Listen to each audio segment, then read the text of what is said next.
Good afternoon. Happy Laetare Sunday.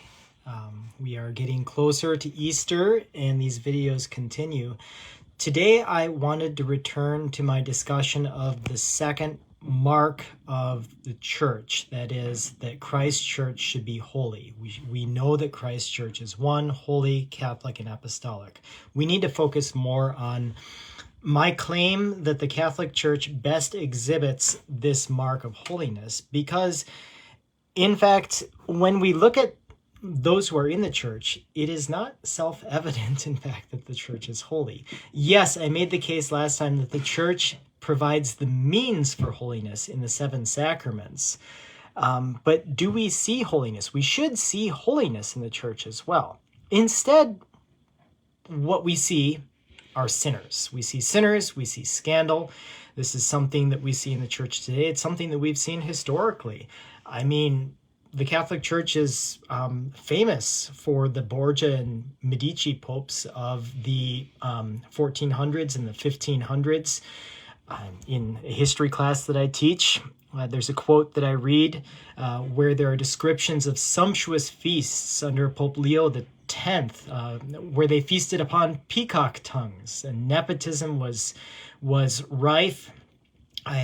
Luther's initial objection and the animosity that many of the Germans felt as they looked on decadent Rome was that the church was corrupt and was practicing simony in the selling of indulgences to fund the new St. Peter's. So you see scandal, you see decadence, you see personal sinfulness, not only on the part of Christians, but especially upon the part of her leadership. And it's not like we live in anything unique today, where the last few decades the Catholic Church has suffered from its sex abuse scandal crisis, where priests who were living lives that were not worthy of their call were not only kept in ministry, but even shuttled around in some cases, and the church took great pains to cover up abuse, and it truly is a scandalous thing. And you see sin in the church, which is kind of why I need to continue to reflect on this. The first thing I wanted to say is that those who make up the church are part of the culture. When you look at the medieval period, those in church leadership came from the upper aristocratic classes, and you had these things that were imbuing society at the time. The sex abuse crisis became the crisis that it was at the height of our supposed sexual revolution of the 60s and 70s. So what we see really with the things that priests and bishops, leaders in the church struggled with, they were struggling with the things that wider society was struggling with. They are products of their society. And I'm not going to defend or say that the church should be anything less than appalled by its sex abuse crisis, but the fact is that Protestant churches, teachers, others who work with youth in position of authority have their own sex abuse crises as well. This is not unique to the Catholic Church. And the point I'm trying to make is that the Catholic Church is made up of real people, and its leaders are real people and members of their culture as well. Theologically, Pope Francis has a quote that's always struck me.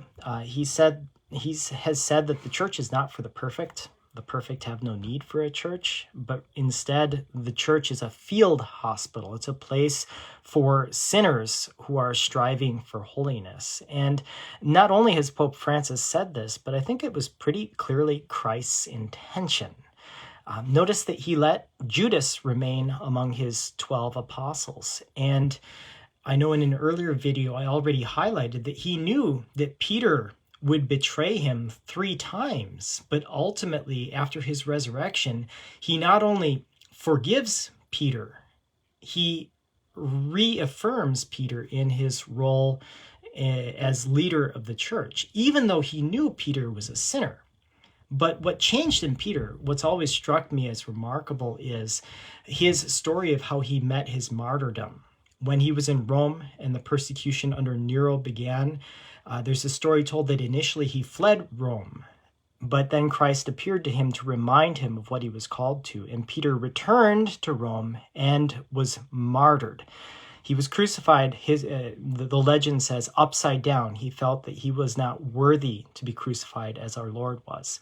Here was a sinner who truly strove for holiness. And when sinners rely on the 7 sacraments, when sinners avail themselves of the grace that the church makes available, then in fact you have saints, and you see that in the church as well. That's it for this Sunday. God bless.